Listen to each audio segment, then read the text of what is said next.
And so, my fellow Americans, ask not what your country can do for you, ask what you can do for your country. He was the youngest man ever elected President of the United States and one whose life ended in a tragedy before the world's eye.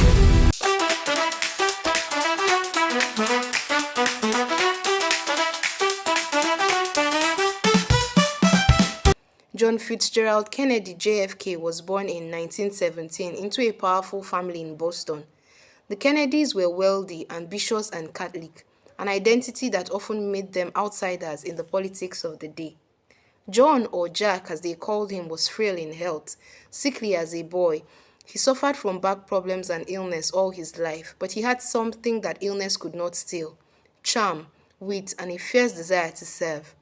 He fought in World War II, commanding a patrol boat in the Pacific. One night, a Japanese destroyer rammed and sank his vessel. Many of his men died, but Kennedy, badly injured, swam for hours, dragging a wounded sailor by clenching a strap in his teeth. For that, he returned home a hero. Politics came next, first as a congressman, then as a senator. He rose quickly. In 1960, at just 43 years old, he ran for president.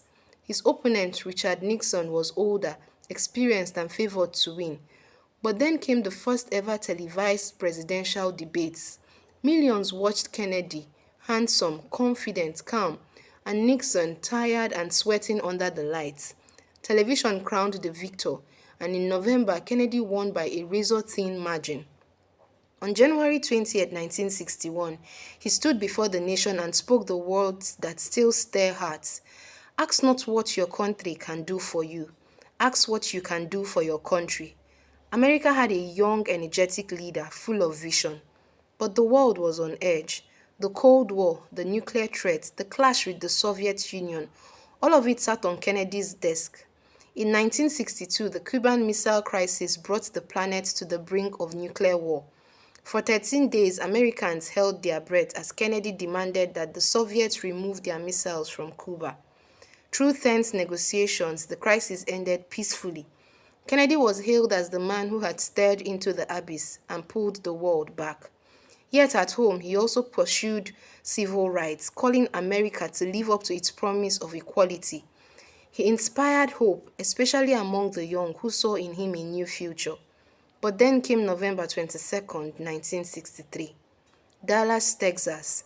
The president was in the city to build support for his re-election campaign. That morning, he and his wife, Jackie, climbed into an open-top motorcade alongside Texas Governor John Connally and his wife.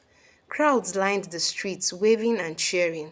Kennedy, tanned and smiling, waved back. Jackie wore a pink suit and matching pillbox hat, radiant beside him.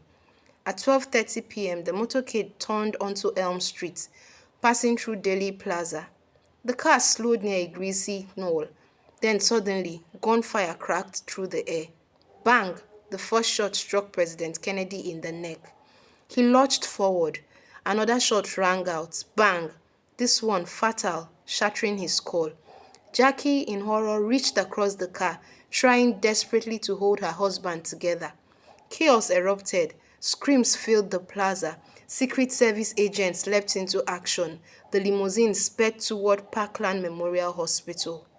At 1 p.m., doctors pronounced John Fitzgerald Kennedy dead. He was just 46 years old. The nation froze. Radios, televisions, and newspapers spread the shocking news. The president has been shot. The president is dead. Within hours, a suspect was arrested, Lee Harvey Oswald, a former Marine who had lived in the Soviet Union. But before he could face trial, he too was gunned down, shot on live television by nightclub owner Jack Ruby. The mystery only deepened. In the days that followed, millions lined the streets of Washington, D.C. to watch Kennedy's funeral procession. Jackie Kennedy, veiled in black, walked with dignity.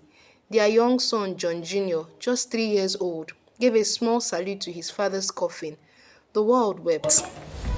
And so the story of JFK is remembered not only for the tragedy of his death, but for the brightness of his life. A young president who gave his people hope, who steered the world away from war, and who left behind the haunting image of promise cut short. Thank you for sticking through till this time. I'd like to know your thoughts in the comment section. For more stories, please like, share, follow, and subscribe.